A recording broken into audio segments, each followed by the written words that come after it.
Boa noite a todas e todos. Eu vou começar a minha intervenção aqui, primeiro reconhecendo a profunda vergonha de dizer que, infelizmente, o Brasil não consegue ser mais um exemplo de qualquer tipo de democracia que a gente possa ter vislumbrado em algum momento. Eu sou militante de direitos humanos, ativista sobretudo das causas LGBT, luto contra o genocídio da população negra, a segregação da cidade para a população periférica e favelada, e faço isso já desde os meus 17 anos de idade. Ocupei um outro lugar nessa luta quando a minha companheira foi brutalmente executada no dia 14 de março, na cidade do Rio de Janeiro, capital do estado. Para aqueles que não conhecem, Marielle Franco era a única vereadora negra da cidade do Rio de Janeiro. Foi eleita a quinta mais votada, com 46.502 votos. Uma votação muito expressiva para a cidade, sobretudo para um primeiro mandato. E foi executada com 1 ano e 3 meses de um mandato que deveria ter durado 4 anos.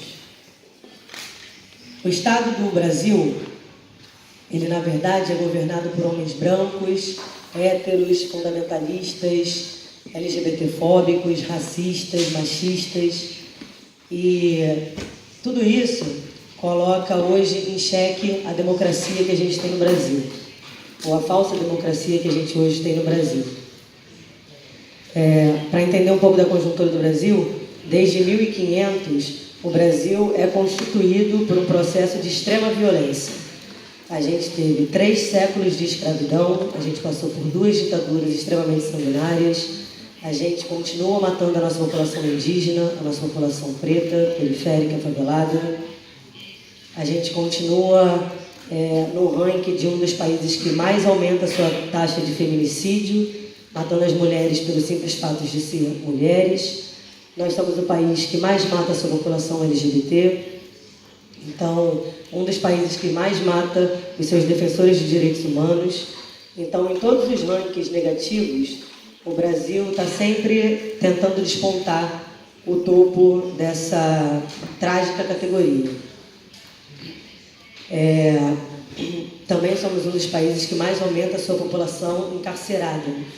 E quem são esses que estão sendo presos no Brasil? A população jovem, sobretudo negra, sobretudo pobre.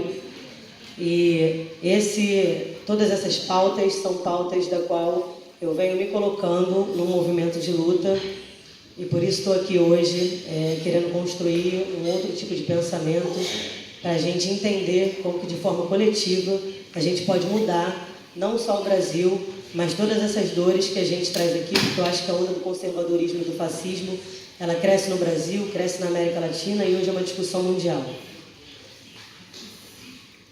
Dos movimentos que a gente tem hoje no Brasil, temos alguns muito fortes que estão representados aqui, como o MST, o MTST, mas no Brasil hoje, o principal movimento que está em articulação é o movimento feminista. Esse tem lutado com muita força contra o fascismo. Esse tem se colocado na rua para disputar que a vida da mulher, o corpo da mulher, é legítimo. Essa é uma luta que tem que ser a legalização do aborto e o fim do feminicídio. Todas essas pautas que o feminismo abarca é hoje uma das pautas que tem mais força em disputa na rua, dentro da sociedade brasileira e na América Latina como um todo. A gente tem, por exemplo, o caso da legalização do aborto, que nem em casos que, de fato, a mulher teria direito a fazer o aborto, isso é respeitado. E quem são as mulheres que estão morrendo nessa questão do aborto ser criminalizado? São as mulheres pobres, são as mulheres periféricas, faveladas, negras, porque não têm poder aquisitivo para poder fazer aborto em clínicas clandestinas, que são clínicas de segurança. Então, a gente vive hoje num Estado brasileiro que é muito, muito perigoso.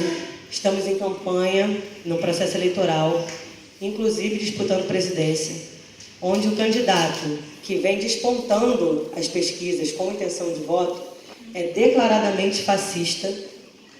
Quando eu estou no Brasil, eu me recuso a dizer o nome dele, que é para sequer incentivar qualquer tipo de coisa que seja, mas diante de vocês, eu preciso declarar que o Brasil hoje tem um inimigo claro, fascista, declaradamente, que se chama Jair Bolsonaro. Esse é assumidamente racista, machista, LGBTfóbico, é a favor do porte de armas, tem um discurso de ódio e de violência muito poderoso, e é esse candidato que vem crescendo nas pesquisas, e a mim não preocupa só o discurso dele, mas, sobretudo, qual é o modelo de sociedade que a gente tem hoje que tem a intenção de colocar um homem como esse, que tem um discurso como esse, no poder de um país e acreditando que isso possa trazer algum benefício para a sua população, entendendo que ele claramente já disse que não se importa com mulher, com LGBT, com negro, e a gente só reforça um discurso de ódio, onde está claro, a população preta, pobre, favelada, as mulheres LGBTs vão continuar morrendo e o Brasil não vai sair desses índices que eu coloquei anteriormente para vocês.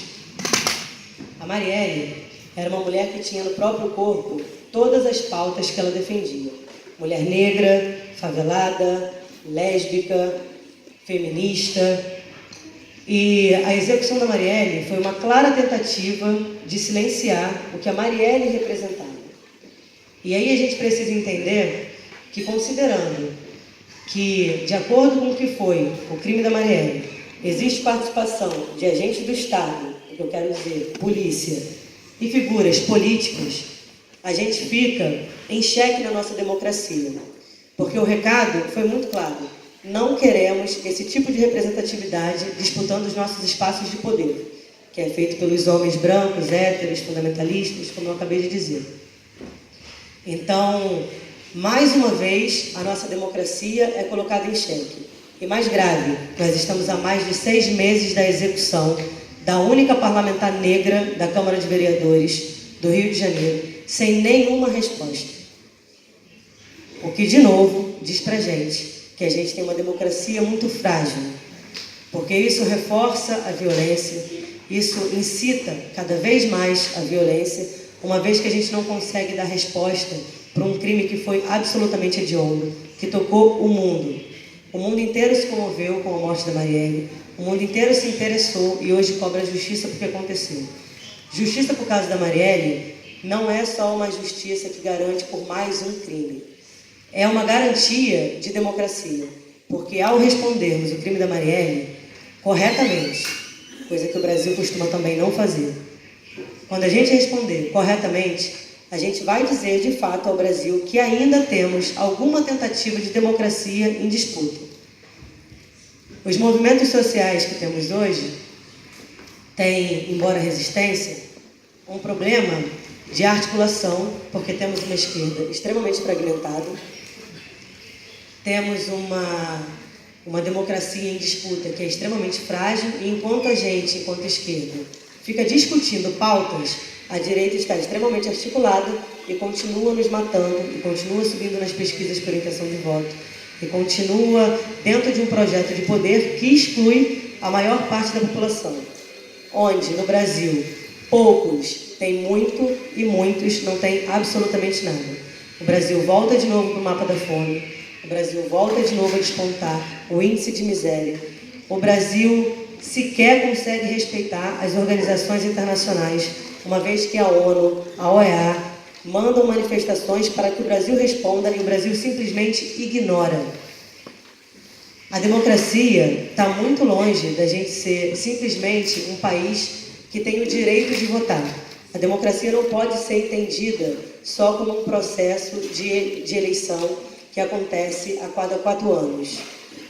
Essa disputa de democracia, ela é uma construção diária de direito à população, de garantia de qualidade de vida, coisa que o Brasil não tem e hoje claramente não tem interesse nenhum. O nosso presidente usurpou a cadeira do poder num golpe claro, impeachmentando uma mulher legitimamente eleita que não tinha nenhum motivo concreto, jurídico, para ser impeachmentada. Temos hoje o Lula como preso político, encarcerado, isolado, claramente para ser colocado fora do processo eleitoral, porque ele era, sim, uma ameaça à direita, entendendo que, dentro das pesquisas, ele estaria eleito novamente em qualquer cenário. O que o Brasil vem vivendo é golpe atrás de golpe. A gente não consegue manter 30 anos de um modelo democrático, a gente não consegue formar uma geração inteira dentro de um processo democrático sem um golpe, sem uma ditadura, sem um processo sanguinário, sem um processo de absoluta vergonha. E é muito preocupante, eu, enquanto brasileira, enxergar que esse cenário tem poucas soluções, entendendo que a esquerda está extremamente fragmentada, entendendo que os movimentos sociais, por mais que tenham forças individualmente, sequer conseguem se articular coletivamente para que a gente possa fazer um processo de ocupação de fato. E aí, a gente não consegue ocupar as ruas e lutar nas ruas pelo que a gente acredita, porque a gente tem uma polícia extremamente truculenta, a gente tem um Estado extremamente violento, que sempre reage a qualquer manifestação com violência na tentativa de nos silenciar. Então, olhar para o Brasil hoje, olhar por que os movimentos sociais, mesmo com força, não conseguem fazer algum tipo de revolução, não conseguem dar algum tipo de resposta efetiva, é ter que entender que o Brasil foi feito, foi constituído com sangue e muita violência. E é assim que a gente mantém, é assim que a gente vai tocando a nossa sociedade, é assim que a gente vai afirmando a identidade brasileira, construindo um valor cultural que diz que a gente tem que se conformar porque o Brasil é corrupto, porque todo político é igual, porque a corrupção não tem mais jeito, porque o Brasil não tem mais jeito, porque a política sempre foi assim e sempre será. Para mim, uma das questões que deveriam ser novamente articuladas e discutidas é um novo modelo de discussão social, de discussão midiática, entendendo também que o Brasil é extremamente controlado pela sua mídia, que é uma das mais poderosas do mundo, que tem um poder castrador absurdo e dentro de um processo cultural ensinou para a gente que somos extremamente pacíficos e nós só aprendemos a olhar todo tipo de barbárie absurdo através da televisão, entendendo que a política é isso, a política é suja, é corrupta, eu não tenho nada a ver com isso, eu não posso fazer nada porque eu não vou mudar. Então eu acho que a gente primeiro tem que construir uma mudança cultural para que a gente tenha essa mudança de valor, para que a gente entenda que pode sim construir uma sociedade diferente. E aí eu acho que esse é um problema do mundo, esse não é só um problema do Brasil.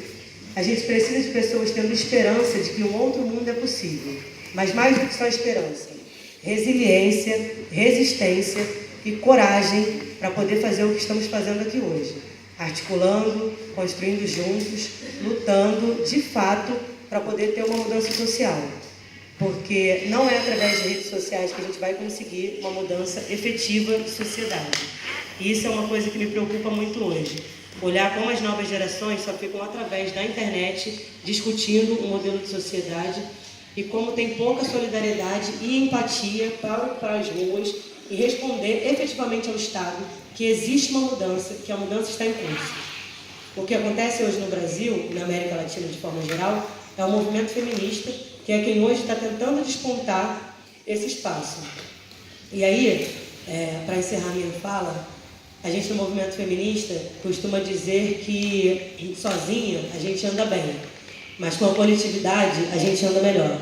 Eu acho que esse fórum é fundamental para a gente entender, enquanto mundo, que se caminharmos juntos, conseguimos construir um outro projeto de sociedade e um mundo melhor. Obrigada.